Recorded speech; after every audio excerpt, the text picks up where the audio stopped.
Everyone, welcome to the podcast. Sten Morgan here with my buddy Matt. We are going to dive into AI today, and specifically ChatGPT. I get a lot of questions about this from our subscribers. Your name keeps coming up when it comes to advisors implementing technology well. So I'm glad you're here, brother. Yeah, well, thanks for having me, Sten. Happy to be here and always good to reconnect with you, my friend. Definitely. Yeah. I enjoyed being on your podcast. And so everybody listening, go check them out. Matt, let's start from just even a technology standpoint. I interact with a lot of advisors, and I feel like I run into advisors that seem like early adopters. You know, they're always trying new stuff. They're willing to get uncomfortable. I would make the argument from my experience that the most advisors I interact with are hesitant. Technology is like, I'll adopt just what I need to, that the industry kind of says is the bare minimum, from like a CRM to a financial planning tool. But just get me in front of people, and that's really where I thrive. What's your experience been with that? Yeah, I think that, this industry with technology, I mean, we used to have a technology business ourselves that we were selling to financial advisors. It was called Benjamin. It was a workflow automation technology solution that really eliminated menial, mundane tasks by integrating the technologies and processes together. And, I think as an industry, we are raised in this industry to be risk averse, and technology is risky, right? Because of the relationship and how valuable the relationship is, and technology is not our core skill set. And, what I have seen is that firms like to think that they are innovative with technology or forward thinking with technology by adopting a new portfolio management system or new CRM. And, although it is great, right? That's progress in my mind. I don't see that as truly being innovative, because there's a low risk given that hundreds and thousands of other advisors are already using that technology and have that experience. And I think that there's a challenge, right? That there's a limited upside. You have to remember, we're in a great business. This is a great business where we are valuable to our clients, but it's a great business model for us as owners and as advisors, to where we don't have to do anything. And if we just wait and manage the relationships appropriately, we grow our revenue. And that's a really positive spot to be. And so taking a risk on a new technology comes with it usually more downsides than upsides. And so I think that becomes a tough thing for advisors to wrap their head around, and they don't have an ability to put in an exact ROI metric on that. So it's hard. It's just like an investment of money that has an inability of understanding what the ROI or the return on that investment is. No, that's a great point. Yeah, I call that the lazy man's utopia, or the curse of comfort. It's our business is do the average thing hard enough and long enough, and eventually you'll be pretty well off, which is a trap that I fell into early on when that was kind of all I saw. And I was like, okay, I'll copy what he's doing or she's doing, and it looks like they're doing pretty well. But yeah, you're right. In that model, there's just not a lot of space for try something new, take a risk. And when I finished reading the book 10X is Easier Than 2X. Great read. Mm-hmm. The idea being, we can all double our business by doing more of the same stuff or tweaking it as we go. But to 10X something, you have to be willing to step back and almost break it and rebuild it. And I think that that's something that's super exciting and is motivating to me is, I think that the industry and there's some inspiration and there's some push and drive by many of the firms out there that are trying to get to that point. They're not satisfied with just 2X. And I think that that's one of those spurring moments that's going to cause the industry to really focus on technology, because there's going to be this separation. And I think that there's a ton of innovative minds out there that are pushing the industry forward. And I think that there's a lot of clients. And as we continue to see the generational shift in wealth, which in my mind is more of a generational shift in the number of people we have to serve, I think there's going to be triggering amounts of pressure to become more efficient and to have unique technologies and simplicity of interactions. And that's going to be the driver. And so I'm encouraged that the future is going to have more of that innovative mindset. But I think if you look backward, that's been the reason why we haven't had to do it, is because the risk aversion was just the nature of who we were, and we didn't have to. And we're just waiting for that driving force, whatever it may be. Yeah. I find at times it's hard to keep up. I look at Kitsis's kind of map every once in a while of all the technologies, and while I know I can blow it up and try to find out what the companies are, the initial impact is that's just a lot, and it's always changing. So we love on our podcast to be super practical. Like, what's something they can start doing tomorrow to impact their practice? So let's dial in ChatGPT. You're an advisor that's open-minded, maybe not super technology savvy. What do you teach to say, Matt's not telling you tomorrow to become, some technology nerd and spend all your time researching it, but we will challenge you that it's necessary. So what's that first step? Yeah, I think that the first step is to go to OpenAI and sign up for ChatGPT and just play around with it. I think, it's hard to be understanding of what the opportunities are by just being an observer and get in and just test it out. So I think that that's the first step is go sign up. It's a free account. And it's super interesting. And you can just start asking it questions like you would ask a friend or your EA or whatever it may be, and just see what happens. If you're a movie buff, ask it about giving you a summary of a movie or break down the plot and just have a conversation with it and see. I think that's the first step, is just to get comfortable with what it is. And it's going to be scary, potentially, but it also could be really intriguing. I think that's the first step. And then the second step is, one thing that I've always run into with advisors is an inability. They always say, I am good at conversation. I'm not a creative mind. I don't know where to even start to create content, but I know I need to do content. I don't like to post on LinkedIn or Facebook or Instagram because I don't know what to write and I'm not creative. Well, that's the solution. Opportunity, right? Identify an opportunity that you can use this tool without using or exposing any personal client data, of course, right? We don't want to put that in there, but you can use ChatGPT and say, I am a wealth manager in Atlanta, Georgia. I serve the Henry market, or I serve tech executives, and I want to create a 3-month content calendar for content for LinkedIn, and see what it comes back to. And I'm telling you, it'll come back with a content calendar. You say how many days a week, how often, and give me the topics. And then you can start breaking down and say, all right, for week 1, topic 1, can you give me a 3-paragraph post to use? And it'll give it to you. And you then can edit it. I recommend you edit it, but it gets you 80% of the way there. That hurdle that we have difficulty of, what do we write about? How do we write to our audience? What do we post on LinkedIn that works? This gets you 80% of the way there. And then you edit it for the last 20% and put your own personal touch in there. And now you have content that's driven towards your niche part of your market that you didn't have yesterday. And I'm telling you right now, you literally could spend 30 minutes and have a whole quarter's worth of content written and ready to go, and being able to get it posted. And then all you have to do is post it after that. And that's the power of ChatGPT these days. So what I'm hearing you say is that in a matter of weeks, somebody could go from being, I know nothing, to being fairly competent with the tool if you just played around with it. Yeah, I think that you could go within probably a week of spending maybe 5 to 10 minutes on the tool a day, and you'd become competent. Because every advisor out there that's listening to this podcast, every wealth management professional that's listening to this podcast, knows how to talk to people. And you don't have to talk to them any different. Yeah. You just say, I want to write content, and this is who I am. And just as you would tell anybody if you picked up the phone and talked to a marketing executive. So there's not a ton of learning. It's just a matter of accepting, right? There's an acceptance aspect of being like, okay, I'm going to use some of this and edit it. And I feel comfortable with that. And I think that that's the biggest hurdle to get over. So if I imagine me and you in a room with 10 other advisors, I don't think anybody would try to challenge you that technology is useful, that it's important. So the barrier, the practical barrier, is it just the fear factor of the unknown? Is it, I don't think it's really going to be as valuable. I'm comfortable enough. Day-to-day advisors you interact with, what does it really boil down to where they're like, I'm just going to hold the course and keep doing what I'm doing? Yeah, I think it's change. I think that, as human beings, not just as advisors, I think it's just as human beings. Advisors they're not wrong in this. It's just it's a psychological barrier that we have to overcome, is that we don't like change. If it ain't broke, why fix it? Don't rock the boat, right? These are all sayings we hear as we grow up in the industry. And I think that the biggest hurdle is change. And then also, why do I need to do it? What is the direct ROI? And it's hard to put a direct ROI on what this can do, and the time it takes to do it, in sense of you have to be posting content. You know this very well. It's you have to be posting content for an extended period of time to get that first prospect.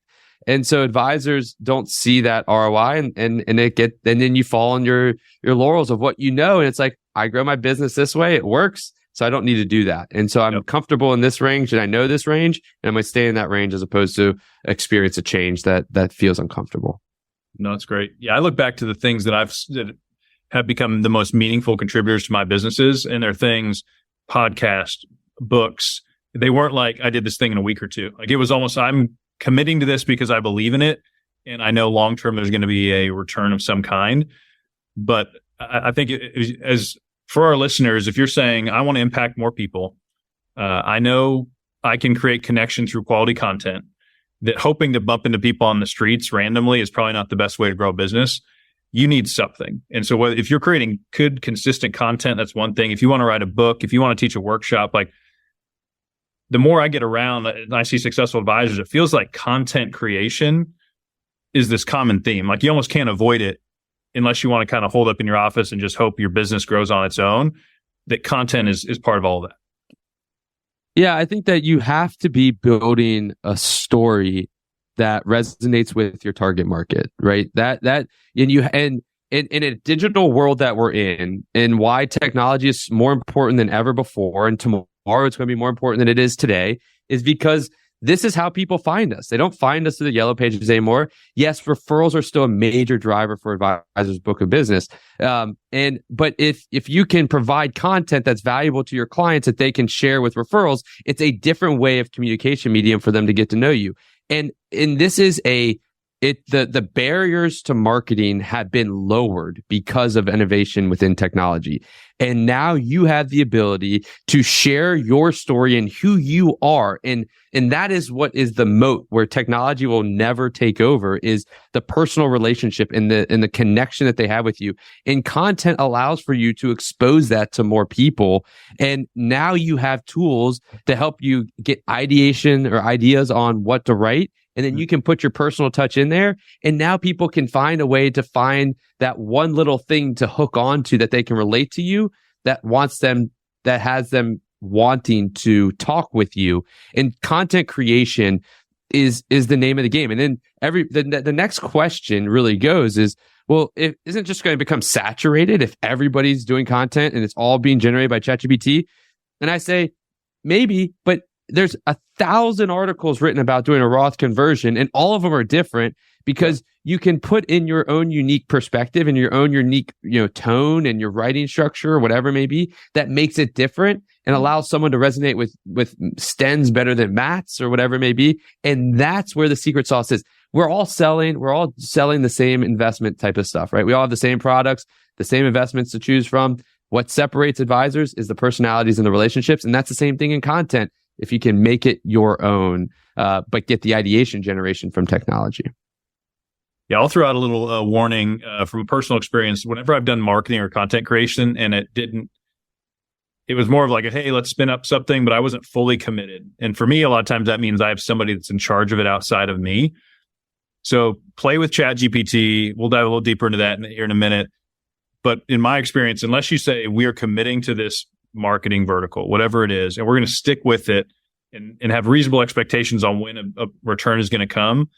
If you say, I'm going to do this for 6 months, you're going to waste your time and money. Like, in my experience, there has to be some level of longer term commitment. What, in your experience, would you tell somebody, hey, if you're going to commit to marketing, you need to give it at least X, 12 months, 24 months? I say you have to have the long view and build it into your ethos of who you are as a firm. And it's a 3 to 5 year thing. I don't think it's even 2 years. You may get a client or a prospect after 2 years, but you have to build it into your ethos, and you have to be open-minded about it as well, because what you do today may not be what is working 3 years from now. Yeah. And it's a process of learning and committing and staying consistent, consistency being the key and it's not necessarily consistency of style, but consistency of showing up, people expecting to see you and something delivered. And I think that there has to be some point of, iteration, learn from what's working and what's not. Ask your followers, ask your clients and watch the numbers, and then adjust and test things out to fine tune it, which causes it to be a commitment. But It's a commitment that can be really very valuable for growth of an advisory firm. Yeah. And what we're not telling you as an advisor is to become an expert at technology overnight or marketing. Like neither of those things are my superpowers. And so for me, a solve for this would be who can help me do it. And so I'm sure there's maybe firms, or you as a firm, if you want to commit to it, you bring somebody in full time to be in charge of content and overseeing that. So for us, what I want to avoid is anybody listening getting excited about this, and then it distracts from the core of what they need to do is probably growing their business and getting clients. So this needs to be a both and thing. Like, you need to be getting in front of people while you're building this, because if this serves as an excuse for you to let your pipeline dry up and all of a sudden you just, you're working on your process, your CRM, it's like, no, help more people should be the goal. But what I would argue, and certainly you would too, is that fold this in somehow, commit to this, because your future self as an advisor is not going to be upset at you for building a content process. Yeah, I think that I think you're exactly right. It's not that you and ease into it, right? Don't become like you don't have to build a 3-month thing. Just ease, or you don't have to write three times a week. Write one time a week, and just start posting things, and then build on that, and set realistic expectations. I think it's always about the process, not the outcome. And so you've got to fall in love with the process and have this curiosity mindset to say, I'm just curious to see how I can find a way to make this work. Not focus on, I'm doing this to get 1 client or 10 clients. Like, that's outcome oriented. So that it's a win or a lose. This isn't a win or a lose. This is just what you need to be doing. And there needs to be a process. And I think that you can start out doing it very low key by yourself and then bring someone in, but don't go and invest millions of dollars and just think that it's going to return. Slow and steady is better than kind of rushing into it, and having the realistic expectations of, falling in love with this curiosity of like, wow, this is all new. This is something that could help my business, and I'm going to try to figure it out. That's really valuable. I want to call out an objection that I've had that maybe some of our listeners are having right now, as we hear about new things. Matt runs a massive practice. And so if any of us are thinking, hey, I don't have the time, I would probably challenge your schedule. I bet there's wasted time. You're working on things that aren't really important. Because if somebody like Matt with his practice, all the stuff he's doing, has time to incorporate this, and he's saying 5 to 10 minutes a day, if you're listening and that thought is in your mind, because it hits me too, try to override that and any other objection that's coming up. Because every time I've had an objection, whether I'm too young to be successful in this business, I almost always seem to bump into somebody that has already overcome that objection. Therefore, it's no longer an objective I can hang my hat on, because someone's already pushed past it.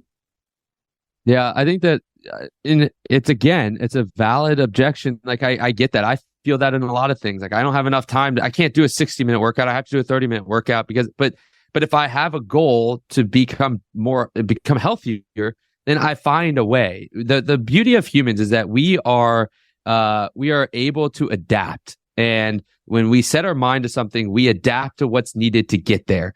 And so if you truly want to grow your firm continuously and build a sustaining firm, content and utilization of technology is a necessity. And you will find the time if you put that as a priority, because our natural beings are adaptation. We adapt to things around us. Yep.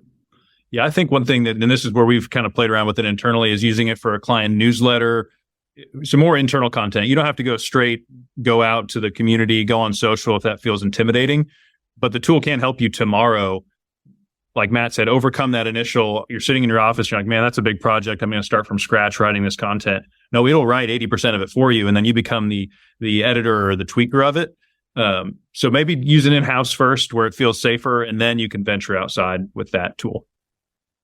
And I think that gets back to, I think that the first month or two, you're just playing with it and having fun and seeing and experiencing what it does and seeing what the outputs are and learning a little bit about it. Even ask ChatGPT, how do I use you most effectively to do X? And I'm telling you, it will tell you what to do. Right. It doesn't have a user manual, but if you ask it for a user manual, it's going to tell you how to best prompt it and how to best get the most out of it. We had an advisor on our team. It was his 4-year wedding anniversary, I think. And so one of the other guys on the team went to ChatGPT and asked it to write a love song for him. And it was pretty good. And so we just got some brownie points for this guy because he got to take this love song home and put his name on it. You know what you could have done is there's another AI tool that would actually create the song for you, is take those words and then put it in there, and it would create the beat and the song, and it would have a full-on song for you. So yeah, it's there's some craziness out there. I love it, man. Yeah, I think I appreciate you challenging everybody to be curious, because I think we're talking about ChatGPT, but I think just with the rate of change, there's probably something next week. There's, I'm sure, paid tools that at some point, I'm not sure if are you using any kind of paid AI yet within your firm.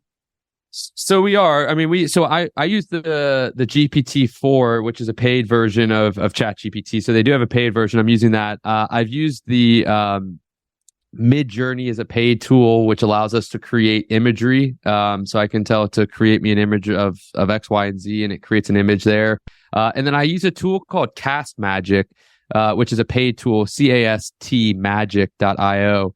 And that actually is something we use for our podcast. So basically, I can upload a podcast like we're having right here.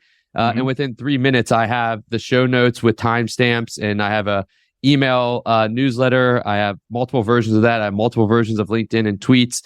And I have multiple versions of summaries as well, but everything's timestamped and broken out for me. And so, again, it's just creating efficiency. And you think about AI and how it can be utilized is like, even using it as notes and helping to digest notes and create the action items from those notes. Like the future is bright. And I don't know if you're necessarily going to find that the community uses ChatGPT on its own, but it's going to find its way to integrate into the tools that advisors are already using. Redtail and Orion are already doing that. Salesforce will have it, and you'll start using it within tools that you're already using, which may open minds to how do we use it outside of it as well.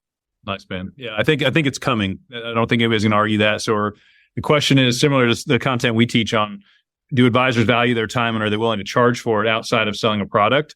That wave is coming. We get called from, think of the 5 biggest firms out there. They've probably called us and said, "Hey, we're trying to figure this thing out." AI is the same thing, and so try not to head in the sand. As you listen, get curious. I mean, he just listed 3 tools here. I'm sure there's 10 others that would save you time, which at the end of the day is really what we all want more of. Man, this was great, brother. I appreciate you being on. Check out Matt's stuff. Go to his website. Where can somebody go tomorrow or even today, right now, after the podcast to check you out? Yeah, head on over to mattreiner.com, Matt, REINER.com, and you can sign up for our newsletter, The Circle. It's 3 times a week. We're sending out great content, and check us out there. Nice, man. We'll put that in the show notes too. Matt, good seeing you, brother. Good to see you, bye.